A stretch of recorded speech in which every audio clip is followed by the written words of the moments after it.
What's up guys, it is T-Ball and we are back with By the Stats number 2. Today we're going to be comparing Jeremy Lin and D'Angelo Russell. So before I start, be sure to subscribe and leave a like and tell me down in the comments below on who you want me to do another By the Stats and comparison video on next. So for a quick background, Russell and Mozgov were traded to the Nets for Lopez and Kyle Kuzma, who were sent to the Los Angeles Lakers, and there has been a ton of discussion between Nets fans on who's the better player.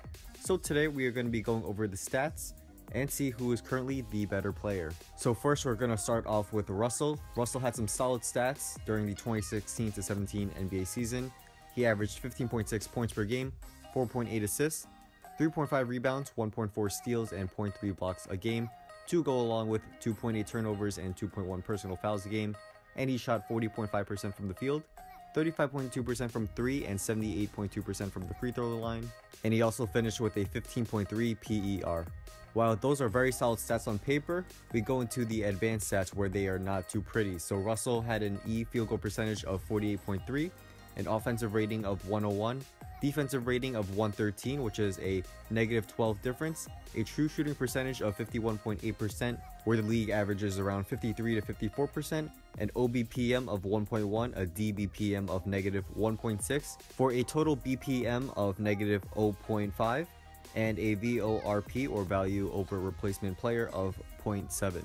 Russell also had a free throw rate of 21.7, a TRB of 6.7, assist percentage of 26.8, a steal percentage of 2.3, a block percentage of 0.7, a turnover percentage of 15.6, and a usage percentage of 26.6%, and for a total of 0.033 win shares per 48 minutes. Now let's take a look at Jeremy Lin. Lin had a great season when healthy, as he had basic stats of 14.5 points per game, 5.1 assists, 3.8 rebounds, 1.2 steals, and 0.4 blocks a game, to go along with 2.4 turnovers a game and 2.2 personal fouls per game.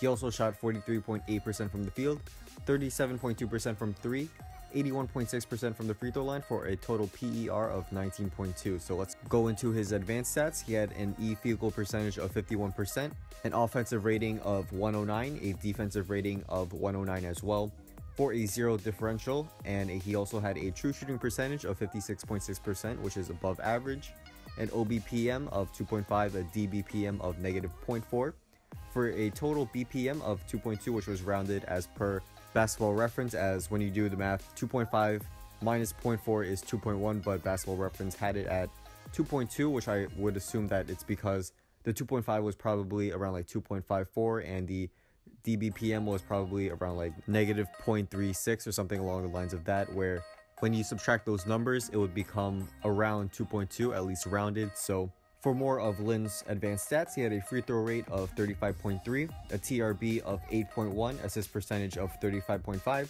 steal percentage of 2.3%, a block percentage of 1.2%, and a turnover percentage of 15.7, to go along with a 0.116 win shares per 48 minutes. And I also think, I forgot to say this before, but Lin had a VORP, or value over replacement player, of 0.9. Also, what was kind of interesting was that both guys had an identical usage percentage of 26.6, so that was pretty cool. So now let's see who has an advantage in specific stats. So for points per game, it went to Russell. Assists per game, Lin. Rebounds, Lin. Steal, Russell. Block, Lin. Turnovers, Lin had less turnovers per game. Shooting percentages was Lin in every stat. In field goal percentage, 3-point field goal percentage, and free throw percentage, and PER went to Lin by far. And I also want to point out that Russell averaged over 4 minutes per game more than Lin, which gave him overall better basic stats in specific categories. But when we see per 36 minutes, Lin had actually better stats than Russell in every single category, except for steals, where they were identical in 1.7 steals per 36 minutes. Now let's compare the advanced stats, where in field goal percentage, Lin had the advantage. Offensive rating, Lin. Defensive rating, Lin. True shooting percentage, Lin. OBPM, Lin. DBPM, Lin. BBPM, Lin. Value over replacement player was Lin. TRB was Lin. Assist percentage was Lin. Turnover percentage was Russell. And in win shares, Lin had the advantage in both per 48 minutes and overall, even though Lin played almost half as much games as Russell. So that was pretty impressive for Lin. So by the stats, Lin is a better player than Russell in almost every single category, and overall, Lin is currently the better player than Russell. However, this is not to say Russell won't be better than Lin in say 1 or 2 years, as Russell is still a very young player and he still has a ton of growth and development left in him, while Lin is in his prime and he still may have, a little bit of development left, but not as much as Russell. So right now, Lin is currently the better player, but Russell might be the better player say in 1 or 2 years. But for right now, as I said before, Lin is definitely by far the better player by these stats. So that's a wrap. Thanks guys for watching By the Stats number 2 between Lin and Russell. If you guys want to check out By the Stats number 1 between Lonzo Ball and D'Angelo Russell, be sure to check that out on my channel. And also let me know down in the comments below on which 2 players you want me to do a comparison and By the Stats video on next, and I'll definitely try to get 2 to ones that get the most likes in the comments. And yeah, so that's a wrap as I said before. Be sure to drop a like if you enjoyed, as your support is greatly appreciated, and subscribe for more NBA Brooklyn Nets videos, and hopefully I'll see you guys soon for my next video, and have a great one. Peace.